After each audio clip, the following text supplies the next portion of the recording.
నమస్తే welcome to Jyothiba TV news బులెటిన్ల ముందుగా హెడ్లైన్స్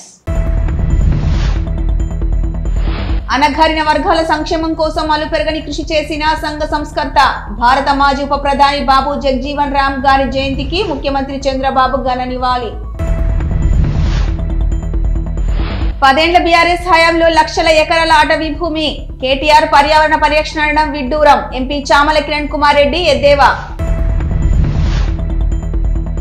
తిరుపతి పళని మధ్య ఆర్టీసీ సర్వీస్ ప్రారంభించిన ఆంధ్రప్రదేశ్ ఉప ముఖ్యమంత్రి పవన్ కళ్యాణ్ భద్రాద్రి సీతమ్మకు 7 గజాల బంగారు పట్టుకోక సిరిసిల్ల చేనేత కార్మికుడు హరిప్రసాద్ కళా నైపుణ్యం హైదరాబాద్ బసవతారకంలో కొత్తగా క్యాన్సర్ రీసెర్చ్ సెంటర్ ప్రారంభం బసవతారకం ఆసుపత్రికి 10 కోట్ల విరాళాన్ని అందించిన ఎన్ఆర్ఐ దంపతులు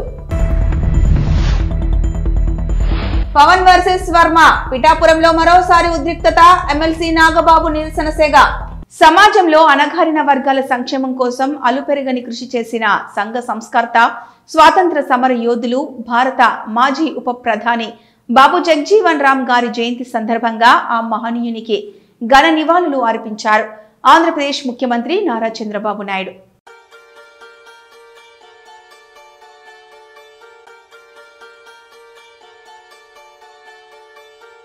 కేటీఆర్ మాటలకు అడ్డు అదుపు లేకుండా పోతోందని 3 ఏళ్లల్లా అధికారంలోకి వస్తాడంట.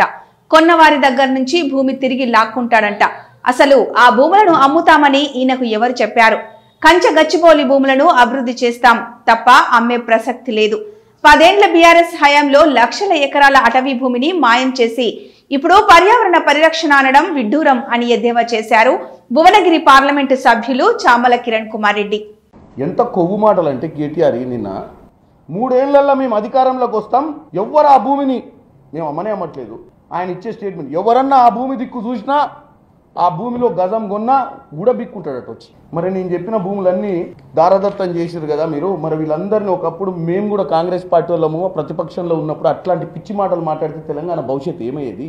నేను ఈ 177 ఎకరాలు కేవలం హైదరాబాద్ నగరంల గురించి చెప్తున్నాను. నేను ఇవాళ హైదరాబాద్ నగరం కాక ఈ దొరలు చేసినటువంటి పరిస్థితి, నేను ఓన్లీ హైదరాబాద్ నగరం కాక బయటికి పోయి చూస్తే దగ్గర 2014 నుంచి 2023 వరకు 4,28,437 ఎకరాల అటవీ భూమి మాయమైంది. దాదాపు 13 జిల్లాలలో. వీళ్ళ హయాంలో కాళేశ్వరం ప్రాజెక్టు కోసం 7,829 ఎకరాల అటవీ భూమిని తీసుకున్నారు. ప్రాజెక్టే ఖతమైపోయింది. దీంట్లో వీళ్ళు అటవీ భూమి తీసుకొని చెట్టు నరికి అందులో ఉన్నటువంటి ఒరిజినల్ అటవీ భూములు, హైదరాబాద్ నడిపోట్లో అడవి ఉందంటే కామెంట్ చేసే వాళ్ళను నేను ఒకటే అంటున్నా, వాళ్ళు ప్రాపర్గా చదువుకున్న వాళ్ళ, లేకపోతే ఎవరో పెట్టిన ఈ బొమ్మల్ని చూసి నిజంగానే హైదరాబాద్ నడిబొడ్లో అడవి ఉందని ఏమైనా భ్రమల బతుకుతురో నాకు అర్థం కావట్లేదు. కేటీఆర్ గారి విషయానికి వస్తే కేటీఆర్ గారికి నాకు డౌట్ వస్తుంది. కేటీఆర్ గారు 100% ఆడ ఏనుగులు అన్నీ చూసే ఉంటాడు. ఒకసారి ఆయన ఉన్న హయాంలో గచ్చిబౌలి స్టేడియంలో రాత్రిపూట దావతులు పెట్టేటోళ్ళు వీళ్ళు, రేవు పార్టీలు. ఇక రేవు పార్టీ అంటే తెలుసు, అది వేసుకున్నాక పులులు సింహాలే కనపడతాయి, ఏడబడతాడు రోడ్ల మీద. పొద్దున 9 దాకా దావతులు నడిచేటి. అటువంటివన్నీ ఆ గచ్చిబౌలి అడవి పక్కనే వేసిరు. ఇప్పుడు ఉన్న అడవి ఉందన్నారు ఆయన. సో ఆయన అందులో పార్టీ చేసుకున్నప్పుడు మరి ఆ పార్టీ అయిపోయిన తర్వాత ఆయన ఏమన్నా సిమ్ములు పుల్లాలు చూసి అక్కడ నిజంగానే ఉన్నాయని ఏమన్నా భ్రమలో బతుకుతుండేమో నాకు తెలియదు. తిరుపతి పళని మధ్య ఆర్టీసీ సర్వీస్ ప్రారంభించారు ఆంధ్రప్రదేశ్ ఉప ముఖ్యమంత్రి పవన్ కళ్యాణ్ మరియు రవాణా శాఖ మంత్రి మండిపల్లి రాంప్రసాద్ రెడ్డి.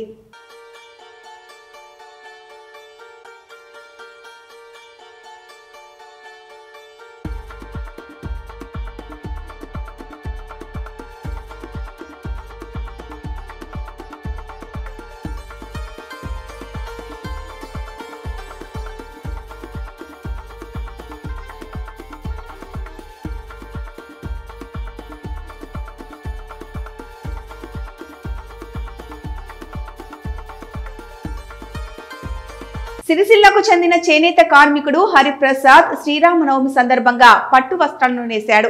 10 రోజుల పాటు శ్రమించి పట్టు చీరపై భద్రాద్రి ఆలయ మూల విరాట్ను వేశాడు. చీరపై శ్రీరామ రామ రామేతి శ్లోకాన్ని 51 సార్లు వచ్చేలా నేశాడు. 1 గ్రామ్ గోల్డ్ జరీ పట్టుతో నేసిన ఈ 7 గజాల చీర బరువు 800 గ్రాములు. ఏటా సీతారాముల కళ్యాణానికి పట్టు వస్త్రాలు నేసే అవకాశం సిరిసిల్ల నేతన్నలకు కల్పించాలని సీఎం రేవంత్ రెడ్డికి చేనేత కార్మికుడు విజ్ఞప్తి చేశారు.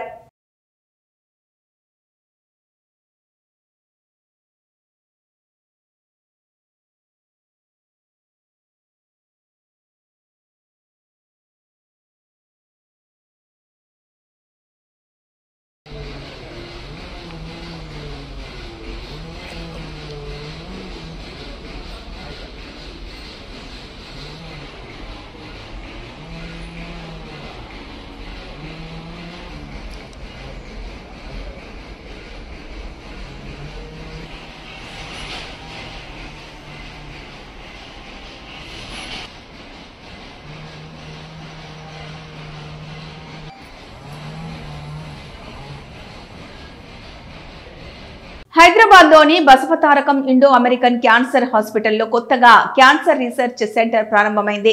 ఈ కార్యక్రమాన్ని హాస్పిటల్ చైర్మన్ నందమూరి బాలకృష్ణ ప్రారంభించారు. ఈ రీసెర్చ్ సెంటర్ ఏర్పాటుకు ఎన్ఆర్ఐ దంపతులు సుద్నగుంట కళ్యాణి మరియు ప్రసాద్ 10 కోట్ల విరాళాన్ని అందించారు.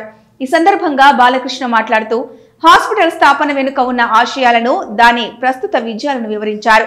బాలకృష్ణ మాట్లాడుతూ మా నాన్న ఎన్టీఆర్ గారి ఆశయంతో ఈ హాస్పిటల్ స్థాపించబడింది.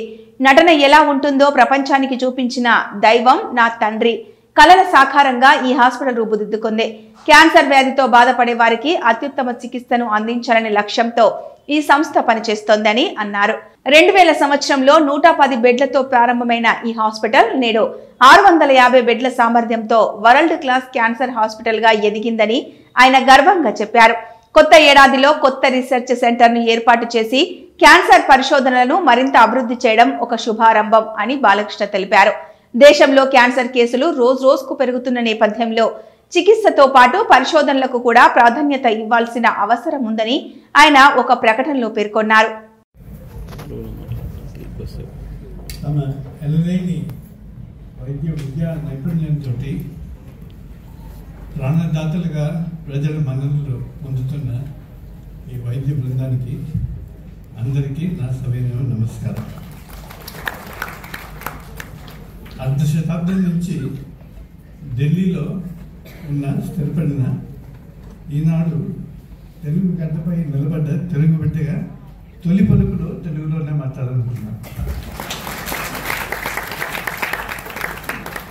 సభాధ్యక్షులు వారు అనుమతిస్తే తదుపరి ప్రసంగం ఆంగ్లంలోనే గానిస్తారు.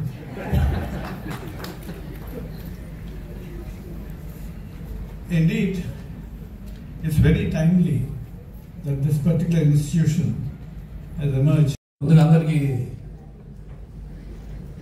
తెలుగు నూతన సంవత్సర వసునామ సంవత్సర ఉగాది శుభాకాంక్షలు తెలియజేసుకుంటున్నాను. ఉగాదితో ఈ యొక్క కొత్త ఇక్కడ మన ఆసుపత్రులు కూడా ఈ యొక్క ఆసుపత్రి యొక్క ఎవరైతే ఈ ఆసుపత్రిని ఒకళ్ళ కళను సఫలం చేయడానికి ఉద్దేశంతో ఈ ఆసుపత్రిని స్థాపించబడిందో వారి అన్ని విషయాలు కూడా అటు ఆ పుణ్య దంపతులు విశ్వవిఖ్యాత నట సార్వభౌమ నటరత్న తెలుగుదేశం పార్టీ వ్యవస్థాపకులు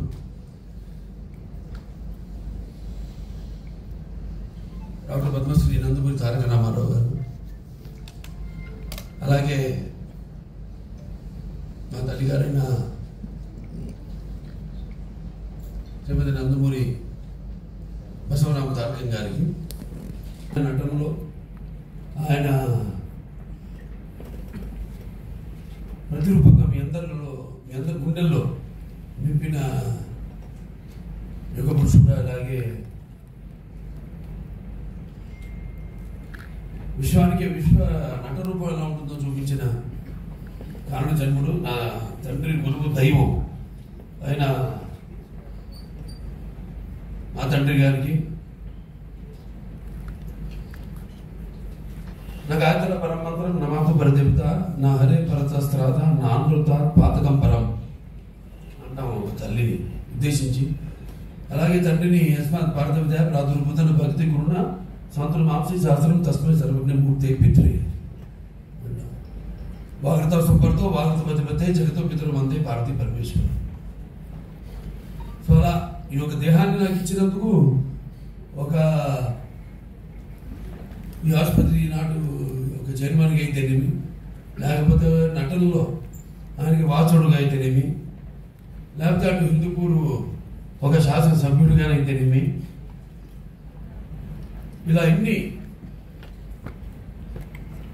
అవకాశాలు నాకు దక్కడం అనేది అది ఆ తల్లిదండ్రులు వాళ్ళ యొక్క బిడ్డగా పుట్టినందుకు నా పూర్వజులు సుకృతంగా భావిస్తూ మరి ఈనాడు ఈ వేదిక అందించిన వాటి ముఖ్య అతిథిగా అయిన శ్రీనాథ్ రెడ్డి గారు,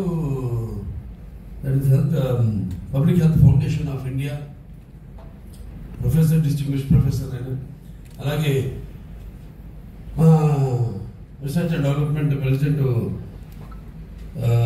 జిహెచ్ మోహన్ రావు గారికి, అలాగే క్యాన్సర్ హాస్పిటల్ రీసెర్చ్ ఇన్స్టిట్యూట్, ఇటు ఆసుపత్రి, అటు రీసెర్చ్ IIRF మన research and development board member మా సహచరులు డాక్టర్ జేఎస్ఆర్ ప్రసాద్ గారికి, అలాగే కాకినాడ జిల్లా పిఠాపురంలో మరోసారి ఉద్రిక్తత పరిస్థితులు నెలకొన్నాయి. ఎమ్మెల్సీ నాగబాబు పర్యటనను టీడీపీ కార్యకర్తలు అడుగడుగునా అడ్డుకున్నారు. టీడీపీ జనసేన నేతలు బలాబలాలు ప్రదర్శించుకున్నారు. నాగబాబు కుమారాపురంలో పర్యటించిన సందర్భంలో జై వర్మ, జై టీడీపీ అంటూ టీడీపీ కార్యకర్తలు నినాదాలు చేశారు.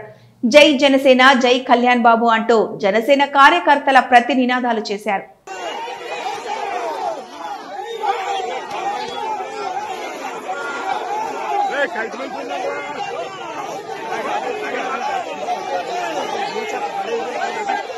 భద్రాచలం శ్రీ సీతారామచంద్ర స్వామి వారి దేవస్థానంలో సీతారామచంద్ర స్వామి వారు పక్ష ఉత్సవాలు ఘనంగా ప్రారంభమయ్యాయి.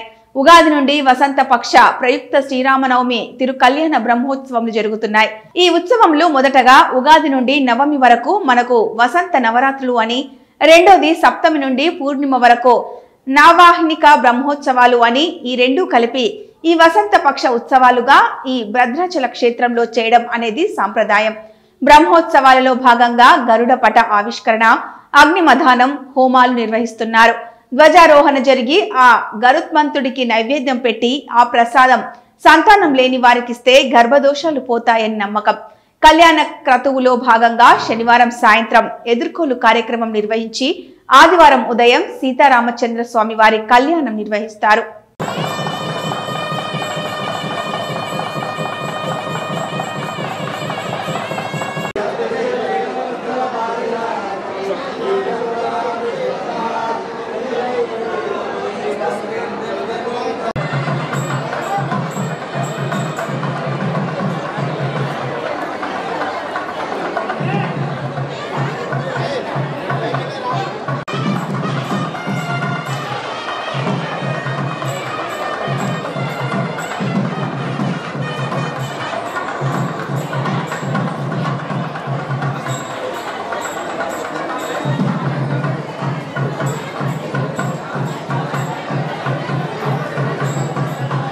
నెల్లూరు జిల్లాలో వైసీపీ ప్రభుత్వం చేపట్టిన ఇళ్ల నిర్మాణాల్లో 120 కోట్ల మేర అవినీతి జరిగినట్లు నిర్ధారణ అయ్యిందని గృహ నిర్మాణ శాఖ మంత్రి పార్థసారథి వెల్లడించారు. సర్వేపల్లి ఎమ్మెల్యే సోమిరెడ్డి చంద్రమోహన్ రెడ్డితో కలిసి వరికొండ ఎస్టీ కాలనీలోని ఇళ్ల నిర్మాణాలను ఆయన పరిశీలించారు. లబ్ధిదారులతో మాట్లాడి పూర్తి నాణ్యతతో పక్కా ఇల్లు నిర్మిస్తామని చెప్పారు. అక్రమాలపై విచారణ జరిపే చట్టపరమైన చర్యలు తీసుకుంటామని మంత్రి హెచ్చరించారు.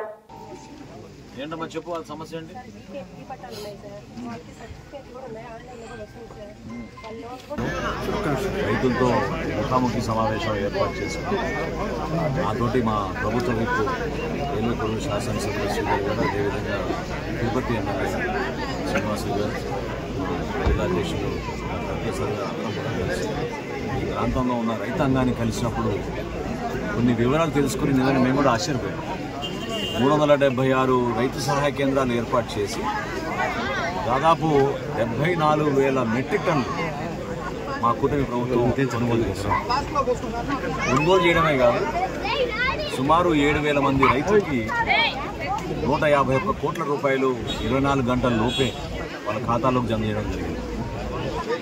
గతంలో ప్రజల్ని మభ్యపెట్టి బట్టలు నొక్కాం అని చెప్పిన వైఎస్ఆర్సీపీ ప్రభుత్వం నిజంగా సిగ్గుచేటు. ఎందుకంటే లెక్కలు తీస్తే గత సంవత్సరం ఖరీఫ్ మాసంలో ఇక్కడే తిరుపతి జిల్లాలో కేవలం 6 రైతులకే వాళ్ళు సహాయం అందించారు, ధాన్యం కొనుగోలు చేశారు. 6 రైతుల దగ్గర కూడా 12 లక్షల రూపాయలు ధాన్యం కొనుగోలు చేసి డబ్బులు కూడా కట్టలేదు. అంటే 60 మెట్రిక్ టన్నులు ఎక్కడ, 74,000 మెట్రిక్ టన్నులు ఎక్కడ? ఒకసారి ప్రజలు కూడా అర్థం చేసుకోవాలి. చాలా పారదర్శకంగా, నిజాయితీగా రైతుకి అండగా ఉన్నాం కూటమి ప్రభుత్వం. గౌరవ ముఖ్యమంత్రి గారు చంద్రబాబు నాయుడు గారు, గౌరవ ఉప ముఖ్యమంత్రి గారు పవన్ కళ్యాణ్ గారు నిరంతరం మనం ఈ ప్రాంతంలో ఉన్న రైతాంగానికి నమ్మకం కల్పిద్దామనే నిర్ణయంతో ముందుకొచ్చాం. మిల్లర్లు కూడా ఏ మాటగా మాట వాళ్ళు కూడా చక్కగా సహకరించారు. వాళ్ళకి బ్యాంక్ గ్యారంటీల విషయంలో కానివ్వండి, రైతుల దగ్గర నుంచి మేము ధాన్యం కొనుగోలు చేసినప్పుడు తేమ శాతం విషయంలో కానీ, గోతాల విషయంలో కానీ ఎక్కడ కూడా పొరపాటు లేకుండా ఒక నమ్మకమైన ప్రక్రియని ప్రజల్లోకి తీసుకెళ్ళాలి. ఖచ్చితంగా రాబోయే రోజుల్లో ఇక్కడున్న అధికార యంత్రాంగం మా జేసీ గారి ఆధ్వర్యంలో ప్రతి రైతు సహాయ కేంద్రాల్లో కూడా ధాన్యం కొనుగోలు మరింత వేగవంతంగా తీసుకెళ్ళడానికి సిద్ధంగా ఉన్నాం. ఖరీఫ్ నుంచి రబీకి వచ్చాం. రబీలో కూడా మాకున్న అంచనాల మేరకు రైతుల దగ్గర కొనుగోలు చేయడానికి సుమారు 56,000 మెట్రిక్ టన్నుల వరకు మేము సిద్ధంగా ఉన్నాం. ఎవరు కూడా ఆధారపడ అవసరం లేదు. ప్రతి గింజ రైతన్న దగ్గర మేము కొనుగోలు చేసే విధంగా యంత్రాంగం అంతా కూడా సిద్ధంగా ఉంది. స్థానికంగా ఉన్న మా వ్యవసాయ శాఖ అధికారులు, పౌర సరఫరాల శాఖ అధికారులు, రెవెన్యూ సిబ్బంది, ఇక్కడ ఉన్న విజిలెన్స్ సిబ్బంది అందరూ కూడా అంతిమంగా రైతుకి సహాయం చేయాలి, మేలు చేయాలనే ఉద్దేశంతో ఈ రైతు సహాయ కేంద్రాల ద్వారా చేసిన ఈ అద్భుతమైన ధాన్యం కొనుగోలు గతంలో ఎప్పుడు లేని విధంగా మా కూటమి ప్రభుత్వం చేస్తున్నాం. రాష్ట్ర వ్యాప్తంగా కూడా నిన్నటి వరకు మేము 36 లక్షల మెట్రిక్ టన్నులు ధాన్యం కొనుగోలు చేశాం. 8,300 కోట్ల రూపాయలు రైతుల ఖాతాల్లో 24 గంటల్లోనే మేము జమ చేశాం. సో ఇది చరిత్ర. ఇది అద్భుతంగా కష్టపడి పనిచేసిన ప్రతి ఒక్క అధికారికి మనస్ఫూర్తిగా ఈ సందర్భంగా నేను ధన్యవాదాలు తెలుపుతున్నాను. రబీ మాసంలో కూడా అదే విధంగా ప్రజల్లో ఒక భరోసా నింపే విధంగా మేము ముందుకెళ్తాం. గుంటూరు జిల్లా తెనాలిలో ఎమ్మెల్సీ ఆలపాటి రాజేంద్ర ప్రసాద్ గారి పుట్టినరోజు సందర్భంగా ఆలపాటి శివరామకృష్ణయ్య మెమోరియల్ ట్రస్ట్ ఆధ్వర్యంలో జరుగుతున్న ఒంగోలు జాతీయ స్థాయి ఎడ్ల పంద్యాలు మరియు పశుపాల ప్రదర్శనలో శుక్రవారం సాయంత్రం దెందులూరు ఎమ్మెల్యే చింతమనేని ప్రభాకర్ గారు ముఖ్య అతిథిగా పాల్గొన్నారు. ఈ సందర్భంగా తెనాలి విచ్చేసిన దెందులూరు ఎమ్మెల్యే చింతమనేని ప్రభాకర్ కు స్థానిక తెనాలి తెలుగు యువత ఆధ్వర్యంలో భారీ ఘన స్వాగతం పలికారు. తెనాలి పట్టణంలోని వీధుల్లో బైక్ ర్యాలీ చేపట్టి దెందులూరు ఎమ్మెల్యే చింతమనేని ప్రభాకర్ గారిని భారీ క్రేన్లతో ఏర్పాటు చేసిన గజమాలతో సత్కరించారు.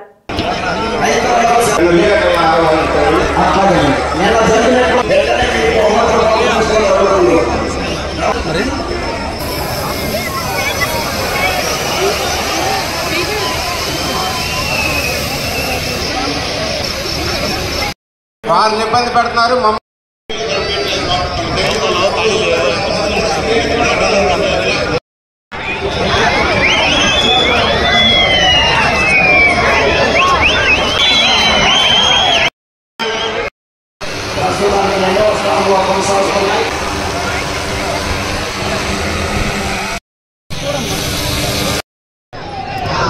తాగి చేయాలండి అందరూ. మాజీ పార్లమెంట్ సభ్యులుగా వారి సేవలు అందిస్తూ ఉన్నారు. ఇప్పుడు రాబో ఎడ్ల దత్తకి బహుమతిని అందజేయవలసిందిగా మన దెందులూరు శాసనసభ్యులు బాలకృష్ణ గారు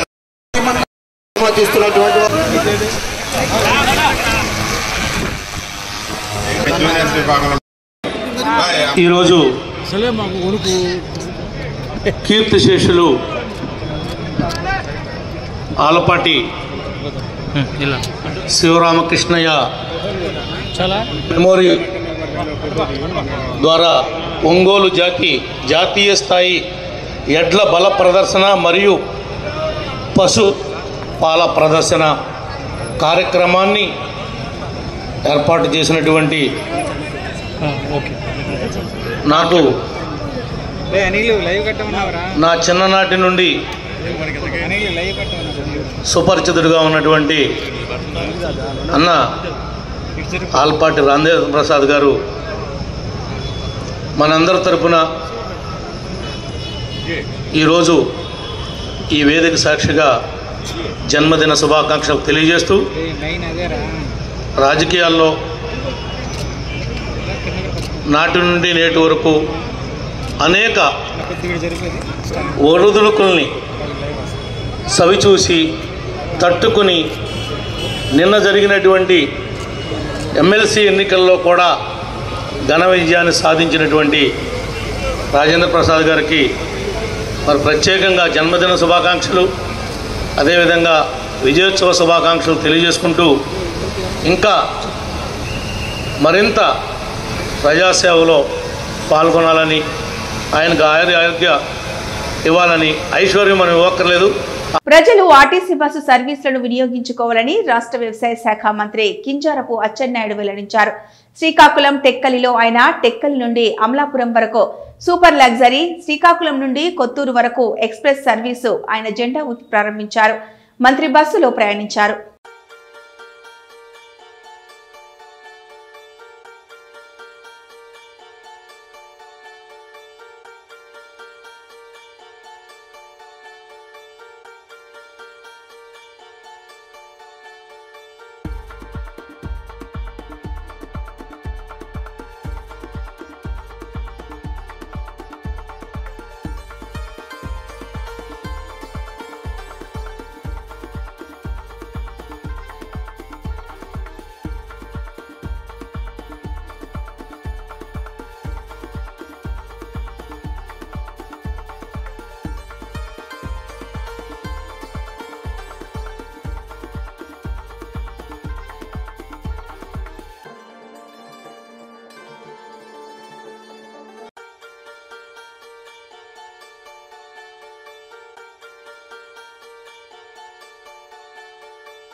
బులెటిన్ ముగించే ముందు హెడ్లైన్స్ మరొకసారి. అనగారిన వర్గాల సంక్షేమం కోసం అలుపెరగని కృషి చేసిన సంఘ సంస్కర్త భారత మాజీ ఉప ప్రధాని బాబు జగజీవన్ రామ్ గారి జయంతికి ముఖ్యమంత్రి చంద్రబాబు ఘన నివాళి. 10 ఏళ్ల బీఆర్ఎస్ హయాంలో లక్షల ఎకరాల అటవీ భూమి, కేటీఆర్ పర్యావరణ పరిరక్షణ అనడం విడ్డూరం, ఎంపీ చామల కిరణ్ కుమార్ రెడ్డి ఎద్దేవా. తిరుపతి పళని మధ్య ఆర్టీసీ సర్వీస్ ప్రారంభించిన ఆంధ్రప్రదేశ్ ఉప ముఖ్యమంత్రి పవన్ కళ్యాణ్. భద్రాద్రి సీతమ్మకు 7 గజాల బంగారు పట్టుకోక, సిరిసిల్ల చేనేత కార్మికుడు హరిప్రసాద్ కళా నైపుణ్యం. హైదరాబాద్ బసవతారకంలో కొత్తగా క్యాన్సర్ రీసెర్చ్ సెంటర్ ప్రారంభం, బసవతారకం ఆసుపత్రికి 10 కోట్ల విరాళాన్ని అందించిన ఎన్ఆర్ఐ దంపతులు. పవన్ వర్సెస్ వర్మ, పిఠాపురంలో మరోసారి ఉద్రిక్తత, ఎమ్మెల్సీ నాగబాబు నిరసన సెగ. ఇవి ఈ బులెటిన్ అప్డేట్స్.